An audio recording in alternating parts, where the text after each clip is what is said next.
देखिए मैं और मेरी टीम इस चीज़ पे बिलीव नहीं करता है काउंटिंग पे। हमारी टीम बिलीव करती है वर्क करने पे। पिछली बार भी मैंने वर्क किया था, लोगों को समझाने का प्रयास किया था और इस बार तो हमने काम किया है। हमने 9 महीने में 943 करोड़ रुपए लाए हैं।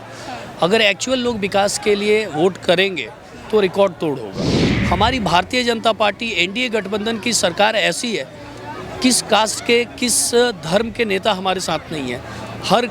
हर चीज़ों को लेते हुए हमारा भारतीय जनता पार्टी का मुख्य सबसे पहला ये है कि हमारी आबादी काफ़ी ज़्यादा है और हम लोग हर घर को मुफ्त पानी, मुफ्त खाना, मुफ्त बिजली, मुफ्त आवास, ये चीज़ें पहले क्लियर कर लें, तब हम लाइफस्टाइल के बारे में आगे बढ़ेंगे। मुख्यमंत्री जी ने वादा किया है, आज तक उन्होंने जो वादा किया है वो पूरा किया है। उन्होंने वादा किया है कि 1 करोड़ लोगों को हम रोज़गार देंगे आने वाले 5 सालों के अंदर। ये बहुत बड़ा आंकड़ा है। हमारी तरारी की प्रिय जनता ने जो आज मुझे संदेश दिया है, तो मुझे ये लग रहा है कि विकास को लेके वोट, जो मेरा एक्सपेरिमेंट था, एक तरह से सफल हो गया।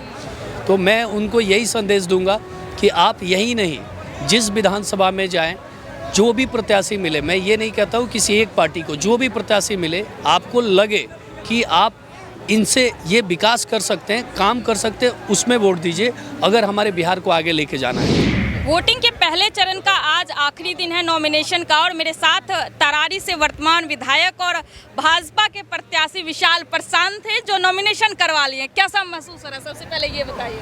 जी, बहुत अच्छा महसूस हो रहा है, क्योंकि जिस तरीके से इतना 37,600 लोगों की हमें आशंका थी जो लोग यहाँ पे पहुँचेंगे, उसमें लगभग 35,000 प्लस लोग आए और सब लोग सही से यहाँ पे एक डिसिप्लिन में रहे। कोई भी एक एक्सीडेंट नहीं हुआ, छोटी सी एक हाथ में एक लोगों को चोट आई और सब लोग खाना खाए, सब लोग अपनी तरफ से घूमे और सब लोगों ने सारी बातों को एंजॉय किया, सुना, अच्छा लगा। आपका जब जो जनसभा अभी आपने किया है, उस जनसभा में पुरुषों से ज़्यादा संख्या जो थी वो महिलाओं की है। इतने भर के महिलाएं आ रही, इसका क्या राज है? ये हमारी कैंपेनिंग जिस हिसाब से चल रही है, जो हमारे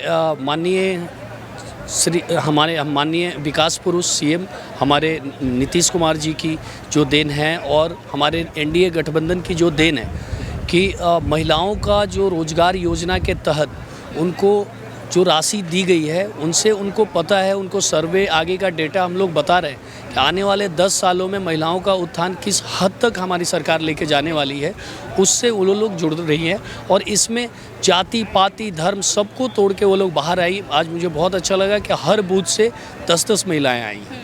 लोगों से जब बातचीत की तो उनका उत्साह अलग लेवल पे था। कुछ कह रहे 50,000 वोट से जितवाएंगे, कुछ कह रहे लाख वोट से जितवाएंगे, कुछ कह रहे 70,000 वोट से।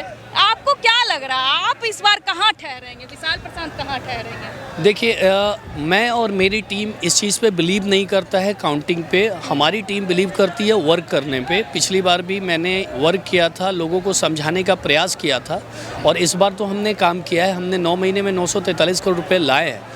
अगर एक्चुअल लोग विकास के लिए वोट करेंगे तो रिकॉर्ड तोड़ होगा।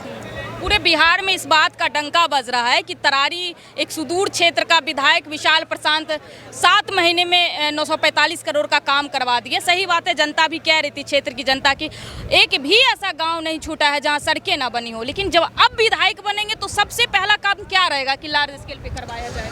देखिए, अभी भी बहुत सारी सड़कें हमारी, लगभग 30-40 सड़कें ऐसी हैं जो कि पास तो हो चुकी हैं, उसका एडमिनिस्ट्रेटिव अप्रूवल मिल चुका है, लेकिन वो सड़कें अभी तक ज़मीन पे आ नहीं पाई है, कागजी चीज़ों में फंस गई है। मतलब टेंडर की प्रक्रिया और ठेकेदार नियुक्त करना, ये तो इंजीनियरिंग डिपार्टमेंट का काम है। वो लोगों की देरी की वजह से कोड ऑफ कंडक्ट लग गया और चीज़ें स्टॉप हो गई।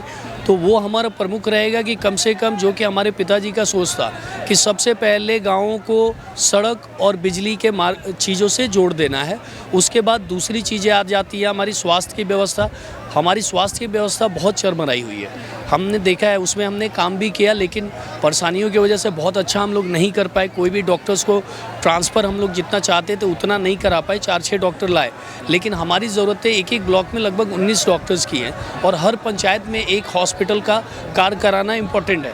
तो ये हमारी प्राथमिकता रहेगी स्वास्थ्य। साथ में हमारी प्राथमिकता रहेगी कि जो लाइब्रेरी, बच्चे आजकल 2 चीज़ों का ज़्यादा डिमांड कर रहे हैं। जो भी हमारे युवा भाई लोग हैं उनको वाईफाई के थ्रू एक डिजिटल लाइब्रेरी की रिक्वायरमेंट जो हर पंचायत में हम देने का कार्य सोच रहे हैं। सेकेंड चीज़, रनिंग ट्रैक तो हमारे गवर्नमेंट की तरफ से बनाया गया है हर पंचायत में, लेकिन जो मुख्य 10 स्पोर्ट्स ऐसे होते हैं जो कि ओलंपिक लेवल के होते हैं, तो अगर वो चीज़ें दोनों स्पोर्ट्स कॉम्प्लेक्स, हमारा टारगेट 3 लाने का है, 2 का एनओसी हो चुका है, तीनों आ जाते हैं तो उससे हमें इतना फ़ायदा होगा कि हमारे बच्चे जो किसी भी गवर्नमेंट ट्रेनिंग के लिए चाहते हैं, अपने प्रैक्टिसेस करते हैं, साथ में आर्मी में जाना चाहते हैं या किसी भी स्पोर्ट्स में जाना चाहते हैं, उनको एक ओपननेस मिलेगा, उनको एक प्लेटफॉर्म मिलेगा जिस पे हम लोग प्रिपरेशन कर चुके हैं। तीसरी चीज़ हमारी होती है इंडस्ट्री, रोजगार, जो कि सबसे प्रथम मुद्दा है। हमारे माननीय मुख्यमंत्री जी ने वादा किया है, आज तक उन्होंने जो वादा किया वो पूरा किया है। उन्होंने वादा किया है कि 1 करोड़ लोगों को हम रोज़गार देंगे आने वाले 5 सालों के अंदर। ये बहुत बड़ा आंकड़ा है। अगर 1 करोड़ लोगों के रोज़गार के लिए हमारी गवर्नमेंट सोच रही है और इस तरह से आगे बढ़ रही है, तो मुझे लगता है कि ये 5 साल हमें ऐसा मिलने वाला है कि ये एक स्वर्णिम दौर है। स्वर्णिम दौर में माननीय प्रधानमंत्री जी के और मुख्यमंत्री जी के नेतृत्व में बिहार को इतने पैसे मिलने वाले हैं, इतनी सारी सुविधाएं मिलने वाली है।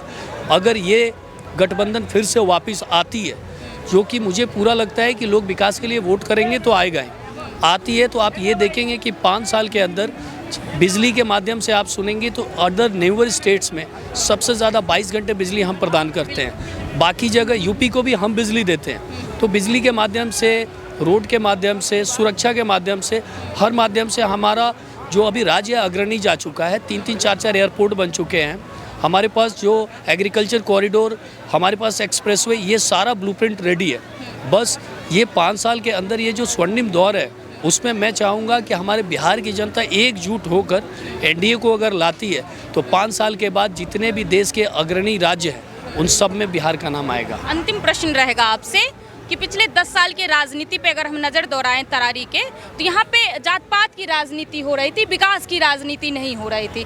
और आप विकास की राजनीति करने पे उतर आए, तो डर नहीं लगता है कि विकास की राजनीति करेंगे तो फिर वोट ना कहीं हम कम ले पाएँ? देखिए, मैंने बचपन से ही सुना था कि नेता लोग करते क्या है, मूवीज़ में देखा था, चीज़ों में समझा था। फिर मैंने आंकड़े निकाले तो मैं देख रहा हूँ कि राजस्थान में 2 गुट अलग अलग हैं, कोई गुजर है तो कोई मीणा है, वो आपस में लड़ते हैं। यूपी में अलग कास्ट लड़ते हैं, वो यहाँ पे सेम हो जाते हैं, वहाँ लड़ते हैं। आप जाइए साउथ में तो नायडू रेड्डी की लड़ाई होती है। ये सब सेटअप जो बनाया गया है वो जनता को भुलाने के लिए बनाया गया है कि जनता विकास की चीज़ें न मांगे, अपनी कास्ट के सिस्टम से, धर्म के सिस्टम से भागे। हमारी भारतीय जनता पार्टी, एनडीए गठबंधन की सरकार ऐसी है, किस कास्ट के, किस धर्म के नेता हमारे साथ नहीं है। हर चीज़ों को लेते हुए हमारा भारतीय जनता पार्टी का मुख्य सबसे पहला ये है कि हमारी आबादी काफ़ी ज़्यादा है और हम लोग हर घर को मुफ्त पानी, मुफ्त खाना, मुफ्त बिजली, मुफ्त आवास, ये चीज़ें पहले क्लियर कर लें, तब हम लाइफस्टाइल के बारे में आगे बढ़ेंगे। तो मुझे इन चीज़ों से डर नहीं लगता। मुझे तो ये मेरे लिए एक्सपेरिमेंट है कि मैं अगर विकास करता हूँ तो क्या लोगों को समझ में आता है कि विकास का वोट होता है। तो देखिए एक्सपेरिमेंट का रिजल्ट अच्छे। मैं जहाँ भी जाती हूँ 3-4 अभी तक तो 60 विधानसभा इस इलेक्शन में कवर करी हूँ। 10 विधानसभा ऐसा मिला है मुझे जहाँ के युवा कह रहे हैं देखो विशाल प्रशांत कितना अच्छा काम कर रहा है। तो जितना 5 सालों में विधायक नहीं काम करवा पाते, आप 7 महीने में कैसे करवा दिए? ये फिर फंड सब कहाँ से आ रहा है, ये भी लोग सोचने पे मजबूर हैं। देखिए, ऐसा नहीं है कि हमारे जनप्रतिनिधि जो हैं वो कार्य नहीं कराते, सबका अपना कार्य कराने का तरीका होता है। हमारे पिताजी ने हमें बताया है कि सिर्फ आपको आवेदन दे देने से किसी माननीय मंत्री को आपका कार्य नहीं हो जाता है।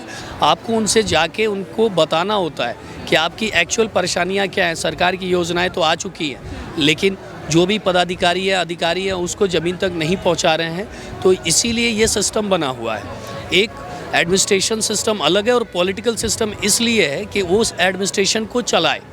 तो ये एडमिनिस्ट्रेटिव में जो हमारे कैबिनेट मिनिस्टर्स हैं उनको टाइम लेके, उनके अपॉइंटमेंट्स लेके, उनके टाइम को देख के बार बार उनको रिपीट करना पड़ता है कि हमारी ज़रूरतें इतनी क्यों हैं। बाकी लोगों की ज़रूरतें कम थी, हमारी ज़रूरतें थोड़ी ज़्यादा थी, क्योंकि हमारा तरारी बहुत पीछे जा चुका था। अभी जो भी कार्य हुए हैं उससे मैं भी संतुष्ट नहीं हूँ, क्योंकि आने वाले समय में मुझे पता है कि लोग रोज़गार, लोग की लाइफस्टाइल बदलनी चाहिए। मैं आने वाले 5 साल में पूरी कोशिश करूँगा कि लोगों को रोज़गार और लोगों की लाइफस्टाइल बदल सकूँ। अंत में आप तरारी की जनता को क्या संदेश देंगे? आज आपका नामांकन हुआ है। हमारी तरारी की प्रिय जनता ने जो आज मुझे संदेश दिया है, तो मुझे ये लग रहा है कि विकास को लेके वोट जो मेरा एक्सपेरिमेंट था एक तरह से सफल हो गया। तो मैं उनको यही संदेश दूंगा कि आप यही नहीं, जिस विधानसभा में जाएं, जो भी प्रत्याशी मिले, मैं ये नहीं कहता हूँ किसी एक पार्टी को, जो भी प्रत्याशी मिले, आपको लगे कि आप इनसे ये विकास कर सकते हैं, काम कर सकते हैं, उसमें वोट दीजिए, अगर हमारे बिहार को आगे लेके जाना है तो। बहुत शुभकामनाएं आपको। देखिए, मेरे साथ विशाल प्रशांत थे, भाजपा के प्रत्याशी। आज इन्होंने अपना नामांकन करवाया और वर्तमान में यहाँ से उपचुनाव में जीते भी थे। फिलहाल के लिए इस इंटरव्यू में इतना ही।